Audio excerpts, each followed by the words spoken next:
There are many AMP combinations that you can choose in Warframe. In fact, there are 3 new AMP parts that were added to the game, which brings more variant to the operator AMPs you can craft. Question now is, what's the best AMP combination right now? Is the newly added, tier 4 AMP composition the new king? Let's find out.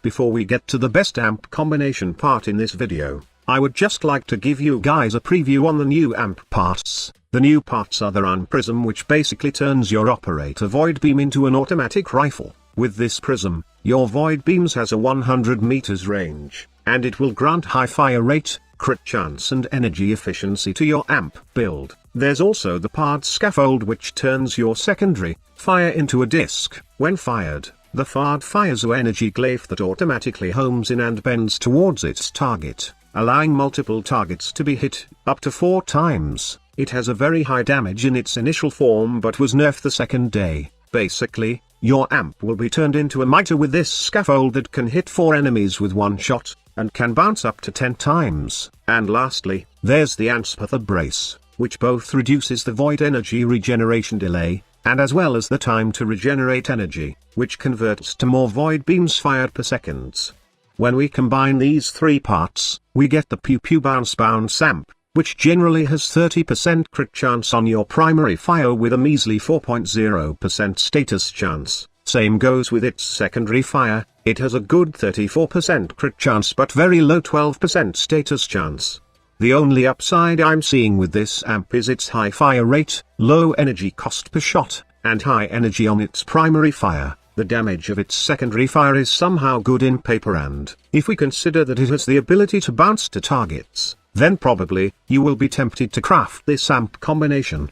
But in reality, it's not as good as the Meta AMP when it comes to idle and hunting. The primary fire is somehow fun, as it's really cool seeing your void beams fire like an automatic rifle, but it's not really effective at taking out the shields of these giants. Even with a buff coming from the Unaru Wisp, the damage on the shields aren't that good enough. And most certainly, this AMP combination is a big no when you have the Medurai Void Strike equip, as it will consume the charges really fast, giving little output to your overall damage. Even with Volt's shield, the damage doesn't fare really well with the Meta AMP.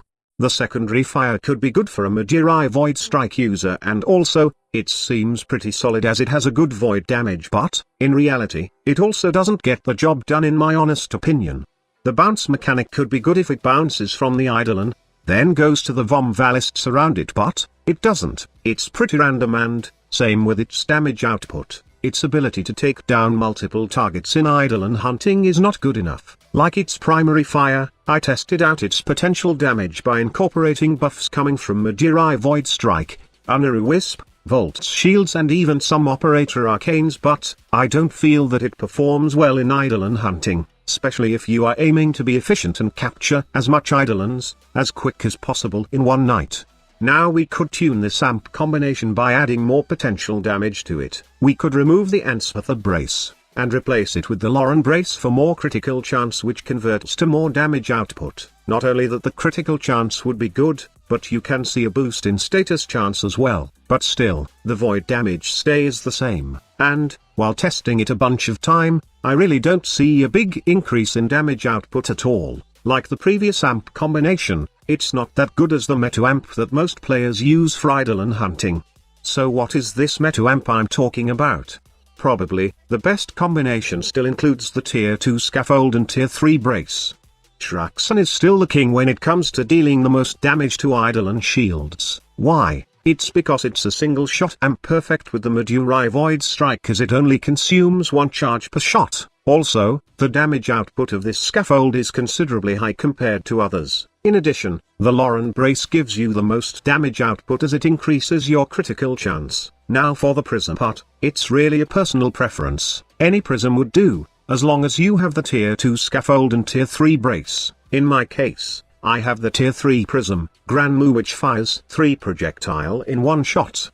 Probably, nothing can beat this AMP in terms of idle and hunting, and still, this is the king of all AMPs when it comes to hunting idolans in the plains. Not to mention that it's also good in dealing with those Ballas, as it has a 7 to 8 meters explosion damage. That explosion can help you in killing those pesky critters in no time, especially on the regeneration phase of the Eidolon fight. Just be careful though, as it can inflict self-damage which can affect your efficiency in Eidolon hunting sometimes. So that's it. Tier 2 Scaffold and Tier 3 Brace are still the best parts for Eidolon hunting. I don't know if the new Tier 4 AMP parts will have its use in the future, like fighting sentients in the new war, but right now, I don't really suggest using the Tier 4 parts in Eidolon hunting, not unless Digital Extremes decided to change or buff it for a bit. I hope that you enjoy watching this video and find it informative. If you do, please do me a favor and give this video a like. You can also subscribe to our channel if this is your first time here, and want to see more informative Warframe videos like this. Thank you so much for watching. Squad Leader signing off.